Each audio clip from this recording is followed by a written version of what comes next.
आज की क्लास में स्वागत है आप सभी का। आज बहुत ही इम्पोर्टेंट टॉपिक यहाँ पर डिस्कस करने जा रहे हैं हम।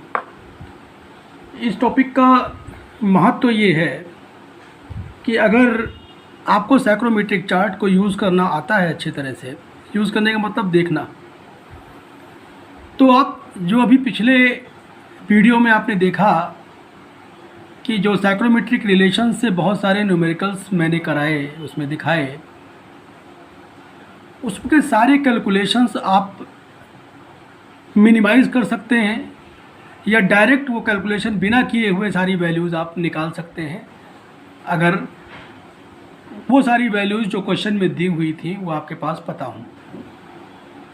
कहने का मतलब यहाँ पर जो हम साइक्रोमेट्रिक चार्ट से रिप्रेजेंट कर रहे हैं वो प्रेजेंटेशन क्या है, वो जो मॉइस्ट एयर है उसकी थर्मोडायनेमिक प्रॉपर्टीज़ का प्रेजेंटेशन हो रहा है इस पूरी साइक्रोमेट्रिक चार्ट में। तो इसका मतलब क्या हो गया कि जो एयर की प्रॉपर्टी है हम किसी भी समय हम पता कर सकते हैं किसी भी पॉइंट पर साइक्रोमेट्रिक चार्ट से बिना कैलकुलेशन किए हुए। यहाँ कैलकुलेशन एलिमिनेट हो जाएगा। देखो चार्ट के बारे में अगर बात करें तो जो चार्ट है वो बाज़ार में कई तरीके का मिलता है। बाज़ार का मतलब बुक, जो अलग अलग तरीके की बुक आती है, तो थोड़ा सा स्लाइट वेरिएशन होता है उनमें। हर तरीके से चार्ट एक जैसा छपा हुआ नहीं होता, कहीं कहीं कुछ ना कुछ थोड़ा बहुत हल्का सा चेंजेस रहता है। ज़्यादा डिफरेंस तो नहीं होगा, लेकिन हाँ थोड़ा बहुत तो चेंज होगा ही होगा। तो उससे आपको परेशान होने की ज़रूरत नहीं है। जितने भी लोग चार्ट यूज़ करें वो सब एक जैसा ही चार्ट यूज़ करें, और आपको एग्ज़ाम में भी जो दिया जाएगा कैलकुलेशन पर्पस के लिए या न्यूमेरिकल सॉल्व करने के लिए, तो वो सबको एक जैसा ही चार्ट दिया जाएगा। तो उससे कहीं कोई प्रॉब्लम की बात नहीं है। थोड़ा बहुत अगर मान लीजिए आप लोग अलग अलग बुक से लगा रहे हैं तो कैलकुलेशन में या देखने में हो सकता है थोड़ा बहुत डिफरेंस आए, बहुत ही ज़्यादा माइन्यूट डिफरेंस होगा। तो वो चीज़ जो है आप समझ सकते हैं, उसमें आपको परेशान होना नहीं है। एटमॉस्फेरिक प्रेशर के बारे में भी बात करता है वो। तो एटमॉस्फेरिक प्रेशर भी कहीं कहीं जो है चेंज रहता है स्केल में। कहीं कहीं जो है वो 760 mm ऑफ एजी दे देता है, कहीं कहीं वो 1.01325 बार के बराबर दे देता है। ये सब चीज़ें आप ध्यान रखिएगा, कोई समस्या नहीं। साइक्रोमेट्रिक चार्ट ये दिखाई पड़ रहा है आपको यहाँ पर, ये साइक्रोमेट्रिक चार्ट बना हुआ है बहुत सुंदर सा। देखो यहाँ पर ये इसको जो है एब्सिसा बोलते हैं। यहाँ एक्स एक्सिस के अलॉन्ग जो है ये ड्राई बल्ब टेम्परेचर है। ये देखिए यहाँ पर ये ड्राई बल्ब टेम्परेचर देख रहे हैं, ये यहाँ से दिया हुआ है ये -6, फिर 5, फिर 5 डिग्री के डिफरेंस पर देखिए ये ड्राई बल्ब टेम्परेचर ये वेरी करता हुआ चला जा रहा है, -6 से लेकर के 45 डिग्री सेल्सियस तक। इस डिग्री सेल्सियस में दिया हुआ जान लीजिएगा, मतलब ये जो है केल्विन में नहीं है। और इसी के साथ इसमें सैचुरेशन कर्व प्लॉट किया गया। देखो यहाँ पर सैचुरेशन कर्व जो है वो अलग अलग ड्राई बल्ब टेम्परेचर के अलॉन्ग जो भी सैचुरेशन कंडीशन है उसके हिसाब से सैचुरेशन कर्व 100% रिलेटिविटी के, मतलब जहाँ पर 100% रिलेटिव ह्यूमिडिटी, जहाँ रिलेटिव ह्यूमिडिटी जहाँ पर आए 100%, वहाँ पर जो है उसके लिए इस करें मतलब इस ड्राई बल्ब टेम्परेचर पर 100% रिलेटिव ह्यूमिडिटी इस वाले पॉइंट पर आई, इस वाले ड्राई बल्ब टेम्परेचर पर 100% रिलेटिव ह्यूमिडिटी यहाँ पर आई। इन सारे पॉइंट्स को हमने प्लॉट कर लिया तो एक स्मूथ कर्व जो बना है वो सैचुरेशन कर्व ये कहलाएगा। सैचुरेशन कर्व हो गया। इस पर देखो ये तिरछी लाइनें जो होती हैं, देखो ये तिरछी लाइनें ये है ना, ये वेट बल्ब टेम्परेचर लाइन होती है, वेट बल्ब टेम्परेचर शो करती हैं। तो वेट बल्ब टेम्परेचर हम निकाल लेंगे। इससे कैसे निकालेंगे अभी बताते हैं हम आपको, पहले आप समझ जाइए कि वेट बल्ब, देखो ड्राई बल्ब टेम्परेचर वाली सीधी सीधी लाइनें हो गई, खड़ी खड़ी ये वाली है ना ड्राई बल्ब टेम्परेचर, और ऑर्डिनेट पर जो दिया हुआ है वो मॉइस्चर कंटेंट दिया हुआ है। ऑर्डिनेट देख रहे हैं स्पेसिफिक ह्यूमिडिटी, ये जो स्पेसिफिक ह्यूमिडिटी है ये इसको ऑर्डिनेट या वाई एक्सिस बोलेंगे। इस पर मॉइस्चर कंटेंट दिया हुआ है, मॉइस्चर अलग अलग मॉइस्चर है, ये मॉइस्चर कंटेंट के बारे में बता रहा है स्पेसिफिक ह्यूमिडिटी। इसके बगल में यहाँ पर सेंसिबल हीट फैक्टर की स्केल दी हुई होती है। यूज़ हम करेंगे इसको भी, यूज़ करेंगे, डायरेक्ट यूज़ करेंगे सेंसिबल हीट फैक्टर निकालने के लिए। पहले हम आपको बता दें सेंसिबल हीट फैक्टर होता क्या है, वो आगे हम अभी बताएंगे। तो और इसके साथ देखो यहाँ पर क्या है कि ये एंथैल्पी की स्केल दी हुई है, ये देखिए एंथैल्पी की स्केल। तो पर्टिकुलर पॉइंट पर अगर आपको एंथैल्पी निकालना तो सीधे आप इसके जो ये जो लाइनें खींची हुई हैं इसके साथ आप इसके पैरेलल स्केल रख दीजिए, तो वहाँ पर आपको उस पर्टिकुलर प्लेस पर आपको एंथैल्पी पता चल जाएगी, उस जगह पर वहाँ पर एंथैल्पी क्या है। ये वेपर प्रेशर लाइन किसी किसी में नहीं दी हुई नहीं भी दी होती है, ये वाली लाइन या ये वाली लाइन, लेकिन ये कंप्लीट चार्ट तभी माना जाता है जब वेपर प्रेशर लाइन जो है और ये सेंसिबल हीट फैक्टर वाली लाइन जो स्केल जो दोनों दी हुई हो। तो वेपर प्रेशर वाली जो है स्केल यहाँ पर ये दिखे, यहाँ पर पता है ये क्या है, ये mm ऑफ Hg में दी हुई है, ये देख लीजिए यहाँ पर इसको ही, तो आपको ये पता चल गया। अच्छा, स्पेसिफिक वॉल्यूम वाली भी लाइन दी हुई है, देखो स्पेसिफिक वॉल्यूम वाली लाइन में देखो ये थोड़ा सा देखो ये ज़्यादा जो है ये झुकी हुई लाइन है, ये वेट बल्ब टेम्परेचर वाली, और ये थोड़ा खड़ी लाइन है स्पेसिफिक वॉल्यूम वाली। थोड़ा हम अलग अलग इसको दिखा देंगे तो ज़्यादा आपको क्लियर होगा कि ये किस तरह से होता है। देखिए इसमें जो है केवल आपको ड्राई बल्ब टेम्परेचर दिखाया गया है, ये ड्राई बल्ब टेम्परेचर है डिग्री सेल्सियस में, है ना, ये dry bulb temperature degree Celsius में यहाँ पर देखिए, यहाँ पर है ये, है ना। और ये ड्यू पॉइंट टेम्परेचर वाली देखिए लाइन यहाँ पर, ये ड्यू पॉइंट टेम्परेचर यहाँ पर ये आ रही है ना। इसके अलॉन्ग अगर आप यहाँ चलते चले जाएंगे तो यहाँ आपको क्या होगा, ड्यू पॉइंट टेम्परेचर मिल जाएगा। तो ड्यू पॉइंट टेम्परेचर क्या होता है, इस तरीके की हॉरिजॉन्टल लाइन्स होती हैं, देखिए यहाँ पर ये हॉरिजॉन्टल लाइन है ना, पैरेलल टू एब्सिसा, ठीक है, और यूनिफॉर्मली स्पेस्ड होती हैं ये लाइनें जो भी जनरली देखी गई हैं।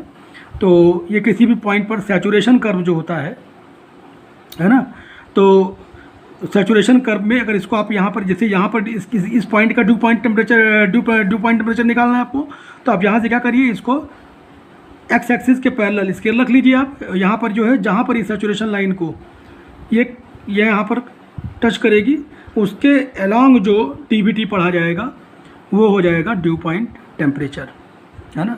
तो ड्यू पॉइंट टेम्परेचर और देखो ये ड्राई बल्ब टेम्परेचर वाली लाइन देख लीजिए यहाँ पर, ये ड्राई बल्ब टेम्परेचर ये खड़ी लाइन है, ड्राई बल्ब टेम्परेचर बता रही हैं -6 से 45 degree Celsius, specific humidity Y axis के अलॉन्ग है ऑर्डिनेट पर, है ना। तो ये सारी बातें आपको पता चल गई इसमें। अब हम वेट बल्ब टेम्परेचर वाली भी थोड़ा सा अलग से दिखा दें आपको। अब इसमें देख लीजिए जो वेट बल्ब टेम्परेचर वाली लाइन है, ड्राई बल्ब टेम्परेचर ये है, देखिए वेट बल्ब टेम्परेचर वाली लाइन से तिरछी गई हुई है ना ये, तो वेट बल्ब टेम्परेचर वाली लाइन यहाँ पर इस तरीके से गई, इंक्लाइंड है ये, और ये भी क्या है, ये नॉन यूनिफॉर्मली स्पेस्ड, ये यूनिफॉर्मली स्पेस्ड तो खैर हमारे ख्याल से ड्यू पॉइंट भी नहीं होती है, वो अलग अलग होगा, नॉन यूनिफॉर्मली स्पेस्ड दोनों होती हैं, ड्यू पॉइंट भी और वेट बल्ब टेम्परेचर लाइन दोनों नॉन यूनिफॉर्मली स्पेस्ड होती हैं। तो यहाँ पर हो गया, तो इसे पढ़ेंगे कैसे, तो पढ़ेंगे इस तरीके से कि इस ड्राई बल्ब टेम्परेचर के अलॉन्ग, जैसे मान लीजिए यहाँ पर हम पहुँचे, तो जो वेट बल्ब टेम्परेचर होगा आप चले जाइए सैचुरेशन कर्व पर, ये सैचुरेशन कर्व पर, है ना, और सैचुरेशन कर्व पे जो है आप यहाँ पर कहने का मतलब हो गया कि यहाँ से जो ड्राई बल्ब टेम्परेचर है ये देखिए यहाँ पर, ये ड्राई बल्ब टेम्परेचर ये है, तो इस ड्राई बल्ब टेम्परेचर पर यहाँ पर आ जाएंगे आप, तो आपको वेट बल्ब टेम्परेचर लाइन मिल जाएगा। तो वेट बल्ब टेम्परेचर लाइन पे क्या हो जाएगा, ये देखिए यहाँ पर ये दिया हुआ है, ये वैल्यूज़ दी हुई है 5, 15, 25 इस तरीके से दी हुई है। तो इसमें आप पढ़ लेंगे कि क्या चीज़ हो जाएगी, यहाँ पर कितना वेट बल्ब टेम्परेचर होगा 25 के अलॉन्ग, अगर यहाँ पर पहुँच रहे हैं तो ये जो है ये लाइन यहाँ पर जो है जाएगी, पहुँचेगी, तो ये लिखा हुआ होगा यहाँ पर कि 15 डिग्री सेल्सियस इसका वेट बल्ब टेम्परेचर हो जाएगा। तो 25 degree Celsius dry bulb temperature के अलॉन्ग इस पॉइंट का जो होगा वो 15 degree Celsius wait bulb temperature हो जाएगा। तो ऐसे आप समझ सकते हैं, मतलब जो वेट बल्ब टेम्परेचर की जो वैल्यूज़ होती हैं वो इसी सैचुरेशन लाइन के अलॉन्ग ही दी हुई होती हैं। थोड़ा सा एंथैल्पी लाइन को भी हम अलग कर देते हैं। देखिए यहाँ पर क्या है, ये एंथैल्पी वाली स्केल है ये, तो जो आपको जैसे इस पॉइंट पर देखनी, तो जो ये लाइन है इस लाइन के पैरेलल आपको स्केल रखनी पड़ेगी, और उस लाइन के पैरेलल आप यहाँ पर इस स्केल पर पढ़ लेंगे, यहाँ पर ये एंथैल्पी स्केल दी हुई, तो उस पर्टिकुलर पॉइंट की जो एंथैल्पी होगी वो क्या होगी। इस तरीके से तिरछी लाइनें यहाँ से खींची हुई रहती हैं, नहीं खींची हुई रहेंगी तो जो स्केल पर जो लाइन दी होती है इसी के साथ हम स्केल को सेट करते हैं, उसी के साथ पढ़ लेते हैं उसमें। वैसे पढ़ने में दी हुई होती हैं, मिल जाएंगी आपको हमेशा। अच्छा, स्पेसिफिक वॉल्यूम लाइन जो होती है उसको भी ज़रा दिखा दें आपको।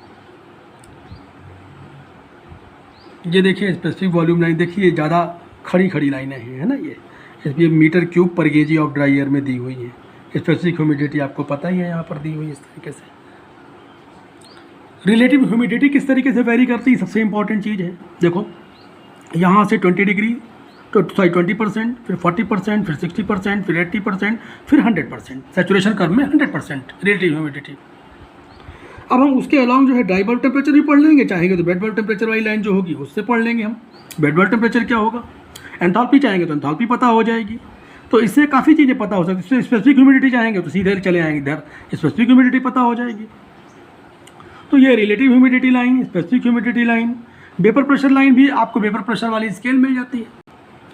ये वेपर प्रेशर है ना, mm ऑफ Hg में दिया हुआ है। तो ये स्केल बगल में बिल्कुल परपेंडिकुलर स्केल होती है, बिल्कुल सीधी, है ना।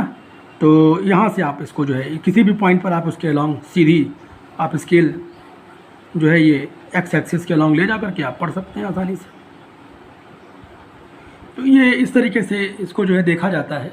तो कहने का मतलब इसमें हम क्या क्या चीज़ें देख सकते हैं, dry bulb temperature, wait bulb temperature, specific volume, relative humidity, specific humidity, vapour pressure, enthalpy और सेंसिबल हीट फैक्टर, बहुत सारी चीज़ें इससे पता की जा सकती हैं, है ना। तो किसी भी पॉइंट पर विदाउट कैलकुलेशन ये सारी चीज़ें जो है ये साइक्रोमेट्रिक चार्ट से हम पता कर सकते हैं। आइए थोड़ा सा एग्जांपल देखते हैं, तब आपको ज़्यादा अच्छा समझ में आएगा। अब यहाँ पर देखिए एक सिंपल सा न्यूमेरिकल आपके सामने दिया गया है और जिसको आपको जो है साइक्रोमेट्रिक चार्ट की हेल्प से सॉल्व करना है। तो जो साइक्रोमेट्रिक चार्ट है वो देखो हम यहाँ पर जो बता रहे हैं वो तो बुक के एग्जांपल से ही हम इसको एक्सप्लेन कर दे रहे हैं, लेकिन ओरिजिनल साइक्रोमेट्रिक चार्ट जब आप लोगे और उसमें सारी लाइंस आपको देखने को मिलेंगी। थोड़ा बड़ा चार्ट लीजिएगा, ये बड़ा चार्ट यहाँ पर हमारे पास पॉसिबल नहीं है इसमें, और बाकी वो किस कैमरे की रेंज में आएगा भी नहीं। तो आप ले करके और आपकी बुक के पीछे दिया हुआ होगा चार्ट, आप देखिएगा जो आपकी रेफ्रिजरेशन एयर कंडीशनिंग की बुक है उसके पीछे दिया हुआ होगा। और अगर वहाँ ना मिले तो जो इसकी डेटा बुक आती है रेफ्रिजरेशन की, बहुत सारी डेटा बुक अलग अलग राइटर की आती हैं, लाइब्रेरी में आप देखिएगा वहाँ भी मिल जाएंगी आपको डेटा बुक। तो वहाँ पर भी आप साइक्रोमेट्रिक चार्ट ओरिजिनल पा जाएंगे, और नहीं तो इंटरनेट से आप डाउनलोड कर लीजिए बड़ा चार्ट, आप उसको जो है उसका प्रिंट आउट निकलवा लीजिए, है ना। तो ज़्यादा बड़ा चार्ट रहेगा तो थोड़ा सा देखने में स्पष्ट रहता है, क्लियर रहता है, सारी चीज़ें एक्यूरेसी ज़्यादा अच्छी मेंटेन होती है उससे। कहता यह है कि atmospheric air at 760 mm of Hg barometric pressure, ये टोटल ये बैरोमेट्रिक प्रेशर PB दे दिया है यहाँ पर, has 25 degree Celsius dry bulb temperature and 15 degree Celsius wait bulb temperature. यही तो दिया रहता था पिछले वाले केस में जहाँ कैलकुलेशन आप लोग करते थे। अब यहाँ पर कह रहा है बाय यूजिंग साइक्रोमेट्रिक चार्ट, तो इसका मतलब साइक्रोमेट्रिक चार्ट यूज़ करके करना है, ना कि कैलकुलेशन वाले फार्मूले। Determine relative humidity, humidity ratio और ड्यू पॉइंट टेम्परेचर, ये तीन चीज़ें आपको पता करनी है साइक्रोमेट्रिक चार्ट लेकर के। लीजिए psychrometric chart, original psychrometric chart अपने पास रखिए आप। देखिए हम इसमें एक्सप्लेन कर रहे हैं, तो उसमें जो क्वेश्चन में दिया हुआ है dry bulb temperature 25 degree Celsius, dry bulb temperature यहाँ पर आप ढूंढिए 25 डिग्री, यहाँ पर मिल जाएगा आपको 25 डिग्री सेल्सियस मिल जाएगा। और वेट बल्ब टेम्परेचर जो दिया होता है वो सैचुरेशन कर्व के ऊपर दिया होता है उसकी वैल्यूज़, तो यहाँ पर 15 डिग्री सेल्सियस देख लीजिए। तो ये लाइन जो वेट बल्ब टेम्परेचर वाली लाइन है वो ये आ रही है, और ड्राई बल्ब टेम्परेचर वाली लाइन ये यहाँ से ऊपर उठा दीजिए यहाँ पर। तो जहाँ दोनों कट करेगी ये आपको वो पॉइंट मिल जाएगा जहाँ पर वो सारी चीज़ें आपसे पूछी गई हैं और आपको पता करनी है। तो देखो यहाँ पर जो तिरछी लाइन होती है हमने आपको दिखाया था, ये क्या होती है, रिलेटिव ह्यूमिडिटी वाली लाइन होती है। तो इसके अलॉन्ग आप देखेंगे तो 35% के आसपास आएगी। देखो चार्ट टू चार्ट वेरी कर सकता है, आपके चार्ट में हो सकता है कोई और वैल्यू दी हो, आ रही हो थोड़ी बहुत, लेकिन डिफ़र करेगी, बहुत ज़्यादा डिफरेंस नहीं आएगा। तो ये 35% या उसके आसपास आ जाएगी। अच्छा, ड्यू पॉइंट टेम्परेचर निकालना है। आप इसी पॉइंट पर क्या करिए, आप स्केल रख दीजिए, ऐसे स्केल रखिए इस पॉइंट से हॉरिजॉन्टल। तो ये आप देखेंगे हॉरिजॉन्टल स्केल, अब उसमें लाइन खींच दीजिए आप पूरी। तो लाइन खींचेंगे तो इस तरफ जहाँ पर कट करेगी इस जगह को, तो यहाँ पर आपको मिल जाएगी स्पेसिफिक ह्यूमिडिटी। आप देख रहे हैं यहाँ पर 6.7 है, डायरेक्ट मिल गई। और आप इधर से बढ़ते हुए चले आइए सैचुरेशन कर्व की तरफ। अब सैचुरेशन कर्व की तरफ जहाँ पर इसको टच करेगी उसके अलॉन्ग जो ड्राई बल्ब टेम्परेचर होगा वही क्या हो जाएगा, इस पॉइंट का ड्यू पॉइंट टेम्परेचर मिल जाएगा आपको। ड्यू पॉइंट टेम्परेचर देखिए, फिर से बता रहे हैं आपको।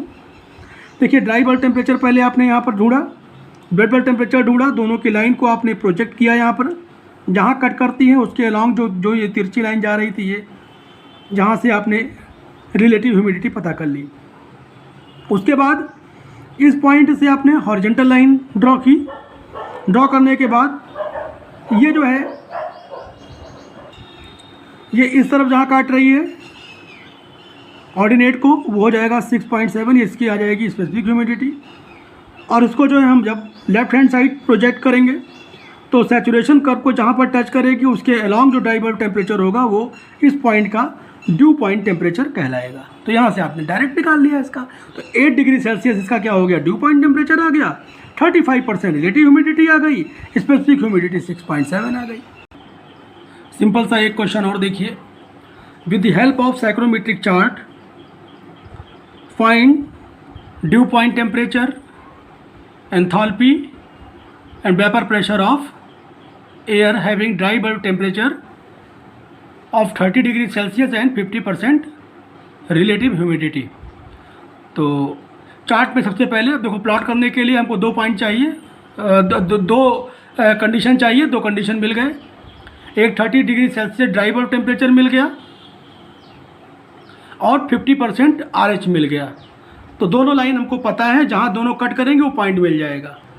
यहाँ इस फिगर पर कंसंट्रेट करिए। देखिए 30 degree Celsius dry bulb temperature, relative humidity वाली जो लाइन है वो तिरछी लाइन, जहाँ पर ये दोनों कट करेंगे पॉइंट मिला। इस पॉइंट के अलॉन्ग सीधी लाइन, जो आप ये स्केल जो एंथैल्पी वाली स्केल है उससे आप एंथैल्पी पढ़ लेंगे। यहाँ पर सीधे आप एंथैल्पी पढ़ लेंगे, इससे एंथैल्पी यहाँ पर आ जाएगी।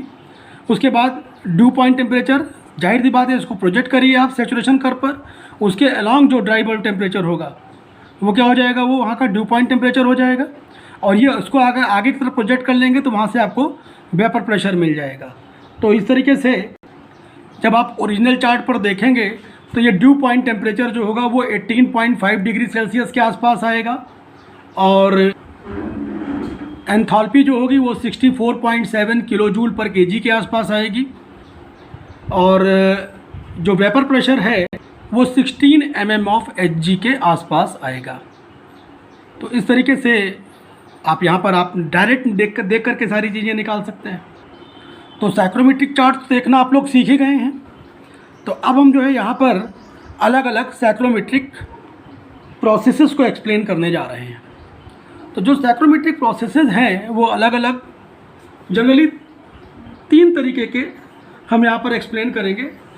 किसी बुक्स में इनको जो है अलग अलग बाइफरकेट करके दे दिया गया है, तो उससे कंफ्यूज होने की ज़रूरत नहीं है। अगर आपको इतना आ जाएगा तो बाकी चीज़ें सब उसी में इंक्लूड रहती हैं, कहीं कोई चीज़ अलग से नहीं है उसमें।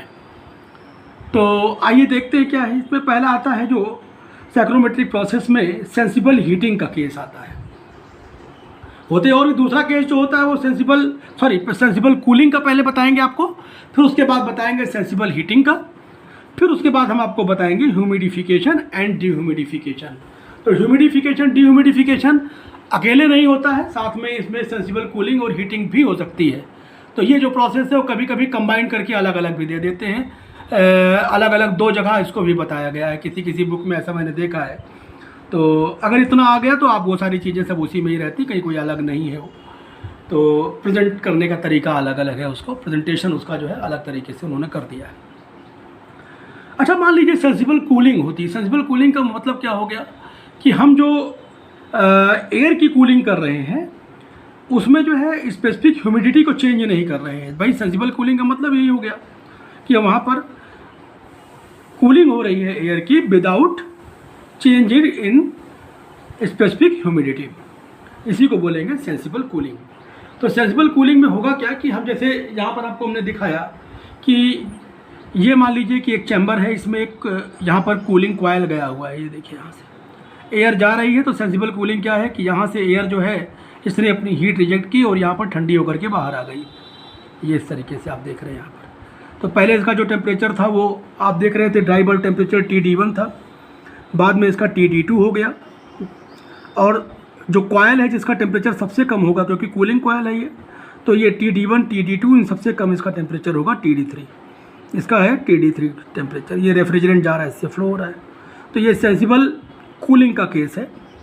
ड्राई बल्ब टेम्परेचर पर इसी को प्लॉट कर दिया गया। देखो तो ड्राई बल्ब टेम्परेचर पे क्या है, देखो यहाँ पर ये TD1 सबसे ज़्यादा ड्राई बल्ब टेम्परेचर, जो एयर जा रही थी।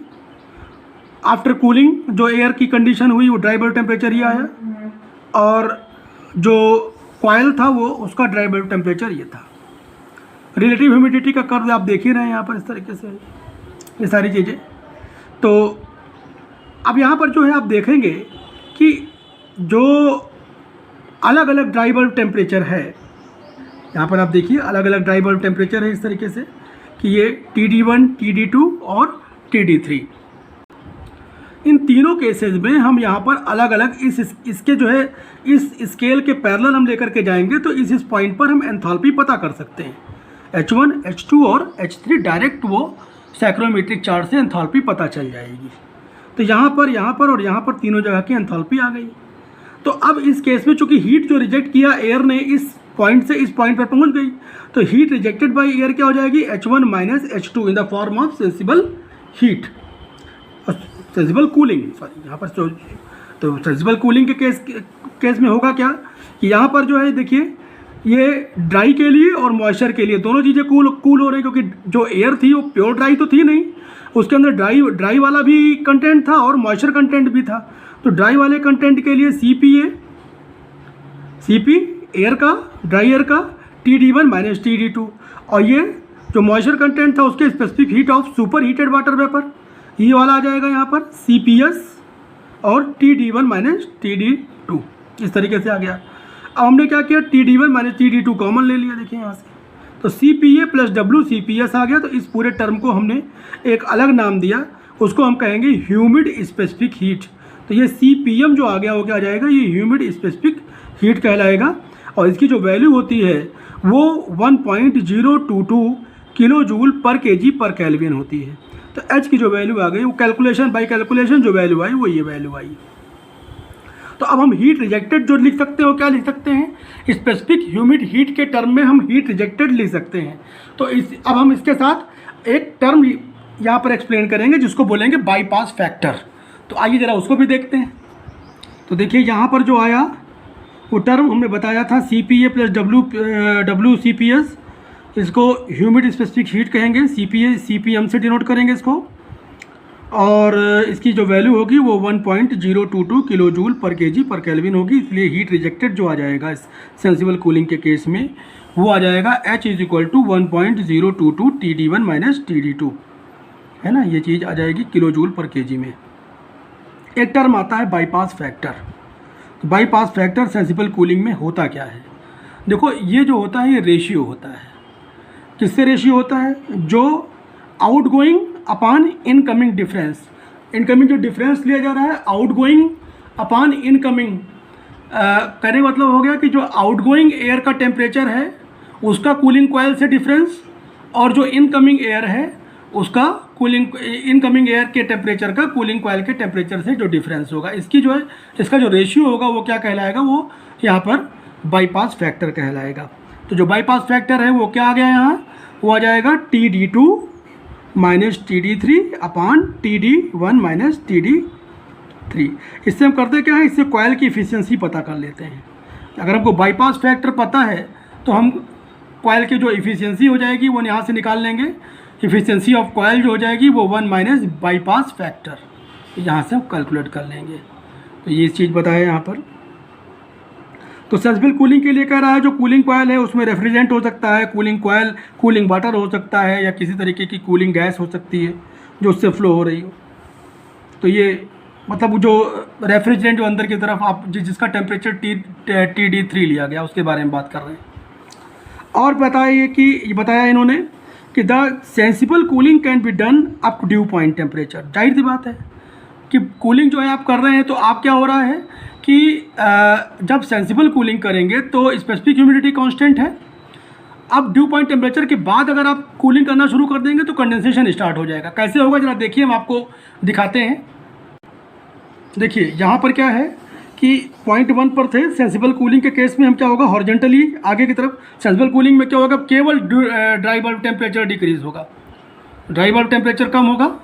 तो यहाँ पर क्या होगा, हम इधर से इधर को आएंगे। देखिए यहाँ से यहाँ पर आए तो ड्राई बल्ब टेम्परेचर कम हुआ, तो हम यहाँ से यहाँ तक जो हमने अभी इस समय जो सेंसिबल कूलिंग की वो कितनी की 0.1 से 0.2 तक, तो पैरेलल लाइन आप, क्योंकि यहाँ पर देख लीजिए स्पेसिफिक ह्यूमिडिटी चाहे 0.1 के लिए ले लें चाहे 2 के लिए ले लें, दोनों के लिए क्या है कांस्टेंट है, W1 बराबर W2 है। दोनों चीज दोनों पॉइंट के लिए स्पेसिफिक ह्यूमिडिटी सेम, ह्यूमिडिटी तो हम चेंज कर नहीं रहे यहाँ पर। तो अब इस केस में क्या हो रहा है, अच्छा अब इसकी कूलिंग हम कूलिंग कर कहाँ तक सकते हैं, मान लीजिए कि ये जो कॉयल है इसका टेम्परेचर और भी कम हो, तो ये कूलिंग जो है बढ़ जाएगी, यहाँ तक हो सकता है यहाँ तक आ जाए और पीछे तक आ जाए। ये ड्यू पॉइंट टेम्परेचर है, ये TDP यहाँ पर, जहाँ पर ये टच करेगा ये हॉरिजॉन्टल लाइन आगे सैचुरेशन कर्व को जहाँ पर टच करेगी वहाँ पर इसका ड्यू पॉइंट टेम्परेचर मिल जाएगा। अब ड्यू पॉइंट टेम्परेचर के अलोंग नीचे की तरफ जब आएंगे तो वहाँ पर क्या मिल जाएगा आपको, ड्राई बल्ब टेम्परेचर मिल जाएगा। तो अब कहने का मतलब क्या हुआ कि अब ड्राई बल्ब टेम्परेचर जो होगा वही ड्यू पॉइंट टेम्परेचर कहलाएगा। तो अब कहने का मतलब क्या हुआ कि अब इस टेम्परेचर से कम अगर आपने कूलिंग किया तो जो मॉइस्चर कंटेंट है वो क्या होना शुरू हो जाएगा, वो कंडेंस होना शुरू हो जाएगा। मॉइस्चर जो होगा वो उसका कंडेंसेशन स्टार्ट हो जाएगा। तो जब कंडेंसेशन स्टार्ट हो जाएगा, और ये चीज़ जो है यहाँ पर अलाउड नहीं है क्योंकि हम सेंसिबल कूलिंग के बारे में बात कर रहे हैं। अब कंडेंसेशन स्टार्ट हो जाएगा तो इसका मतलब एक लिमिट है कूल करने की, और कूल करने की लिमिट कहाँ है, हम ड्यू पॉइंट टेम्परेचर तक ही इसको कूल कर सकते हैं। कॉइल की एफिशिएंसी कैसे निकाल सकते हैं, बाईपास फैक्टर से। तो बाईपास फैक्टर फिर से हम आपको बता देते हैं क्या होता है, TD2 मतलब आउट गोइंग एयर का जो टेम्परेचर है उसका डिफरेंस फ्रॉम कूलिंग कॉइल, और इनकमिंग एयर का जो टेम्परेचर है उसका डिफरेंस फ्रॉम कूलिंग कॉइल, इन दोनों का जो रेशियो होगा वो कहलाएगा बाईपास फैक्टर, है ना। तो बाईपास फैक्टर हो जाएगा TD2 माइनस TD3, ये आउटगोइंग वाला केस हो गया, अपान TD1 minus TD3, this is called bypass factor. तो ये तरीके से बाईपास फैक्टर आ जाएगा। एक छोटा सा न्यूमेरिकल इसी से रिलेटेड, आइए देख लेते हैं इसको भी। कहता क्या है कि एटमॉस्फेरिक एयर, अब यहाँ पर एटमॉस्फेरिक एयर है, कह रहा है उसका ड्राई बल्ब टेम्परेचर दिया हुआ है 28 degree Celsius and wet bulb temperature 17 degree Celsius, ये चीज़ दे रखी है इन्होंने, ठीक है। Is cooled to 15 degree Celsius without changing its moisture content. तो मॉइस्चर कंटेंट अगर चेंज नहीं हो रहा तो इसका मतलब क्या है कि ये सेंसिबल कूलिंग का केस है। फिर क्या कर रहा है, find original relative humidity. Original मतलब जिस समय ये थी 28 डिग्री सेल्सियस पर, फाइनल रिलेटिव ह्यूमिडिटी जब ये 15 डिग्री सेल्सियस पर आ गई तब bed bulb temperature 25 degree Celsius, ये यहाँ पर इस वाले केस में। तो कूल्ड टू कह रहा है कि ये एटमॉस्फेरिक एयर की कंडीशन दी हुई, जब यहाँ दोनों पे कट करेगी तो वो एटमॉस्फेरिक एयर की कंडीशन हो जाएगी। तो अब यहाँ पर जो है ये जब ये 28 डिग्री सेल्सियस पर थी तब इसकी रिलेटिव ह्यूमिडिटी क्या थी, और 15 डिग्री सेल्सियस पर आ गई तब इसकी रिलेटिव ह्यूमिडिटी क्या आ गई, इसके बारे में बताइए। फाइनल रिलेटिव ह्यूमिडिटी के बारे में बताना है और फाइनल बेड बल्ब टेम्परेचर के बारे में बताना है। तो ये सारी बातें आपको पता करनी है। देखिए यहाँ पर करना क्या है, पहले कह रहा है कि जो इनिशियल कंडीशन है 28 degree Celsius dry bulb temperature की है, इसके अलोंग आप सीधे ऊपर जाइए यहाँ पर, है ना।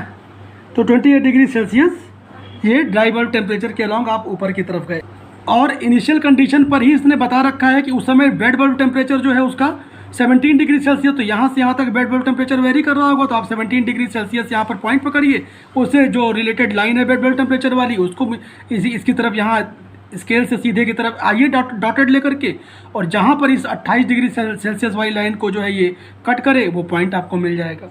तो उससे रिलेटेड आपको इनिशियल ह्यूमिडिटी रिलेटिव ह्यूमिडिटी मिल जाएगी, शुरू वाली जो रिलेटिव ह्यूमिडिटी आपको मिल जाएगी, ठीक है। अब चूँकि सेंसिबल कूलिंग हो रही है यहाँ, तो सेंसिबल कूलिंग का केस में क्या होगा, स्पेसिफिक ह्यूमिडिटी कांस्टेंट रहेगी, ये स्पेसिफिक ह्यूमिडिटी तो कांस्टेंट रहेगी, तो ऑर्डिनेट पर तो कोई चेंज होना नहीं है।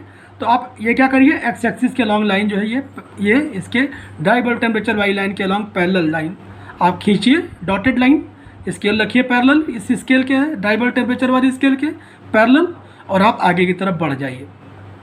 और यहाँ से 15 डिग्री सेल्सियस वाली जो लाइन है वो आप ऊपर की तरफ देखेंगे आ रही होगी, क्योंकि 15 degree Celsius dry bulb temperature तक पहुँच रहा है। तो जहाँ पर ये वाली लाइन इधर से जाने पर, और ये वाली लाइन ऊपर वाली 15 degree Celsius dry bulb temperature वाली लाइन को जहाँ पर कट करेगी, तो वहाँ पर उसके अलोंग जो ये तिरछी लाइन होगी वहाँ पर आप रिलेटिव ह्यूमिडिटी पढ़ लीजिए इससे, और वहीं पर आपको जो है क्या हो जाएगा, वहाँ से अगर आप आगे की तरफ बढ़ेंगे यहाँ से ये, तो यहाँ से आपको बेड वेल टेम्परेचर मिल जाएगा, TW2 जहाँ पर लिखा हुआ है। तो ये लाइन, क्योंकि ये लाइन इसके पैरेलल लाइन होगी तब बेड वेल टेम्परेचर वाली इधर से, तो आपको बेड वेल टेम्परेचर मिल जाएगा। तो जब आप इसको पढ़ेंगे तो इसकी जो वैल्यूज़ आएंगी वो कुछ इस तरह से आएगी कि जहाँ पर ओरिजिनल रिलेटिव ह्यूमिडिटी जो आ जाएगी वो 0.1 की, वो आप जब पढ़ेंगे तो ϕ1 की जो वैल्यू आ जाएगी वो 34%, फाइनल रिलेटिव ह्यूमिडिटी ϕ2 जो आ जाएगी वो 73% आ जाएगी, और final bed well temperature TW2 वो 12 डिग्री सेल्सियस आ जाएगा। ऐसे लेकर के सॉल्व कर सकते हैं ये केस, जब वहाँ पर हम सेंसिबल कूलिंग कर रहे हैं तब का केस है। अब इसी तरीके से सेंसिबल हीटिंग भी होती है, अगला केस हम वही लेंगे। लेकिन ये जो कुछ भी करना है आपको सब ओरिजिनल चार्ट पे करना है। यहाँ पर तो हमने आपको एक एग्जांपल के तौर पर बना हुआ दिखा दिया है, लेकिन जो ओरिजिनल चार्ट पर आप करेंगे और इसी चीज़ को आप करिए, इसी न्यूमेरिकल को आप करिए, वहाँ देखिए और वेरीफाई करिए। आप करेंगे तो देखिए आपको मिलेगा थोड़ा बहुत, चूँकि चार्ट में थोड़ा बहुत वेरिएशन हो सकता है लेकिन वैल्यूज़ जो है बहुत ज़्यादा डिफर नहीं करेंगे। आप देखिएगा करके इसको, स्केल वहाँ पर आपको रखना पड़ेगा और पेंसिल रखनी पड़ेगी, उसकी मदद से ही आप एक्यूरेसी दे पाएंगे और निकाल पाएंगे। इस लेक्चर में हम यहीं तक रखते हैं। आगे हम दूसरे केसेस और भी इसके जो इससे रिलेटेड जो केसेस हैं, सेंसिबल हीटिंग और ह्यूमिडिफिकेशन, डीह्यूमिडिफिकेशन, ये सारे केसेस हम डिस्कस करेंगे नेक्स्ट लेक्चर में। Thank you.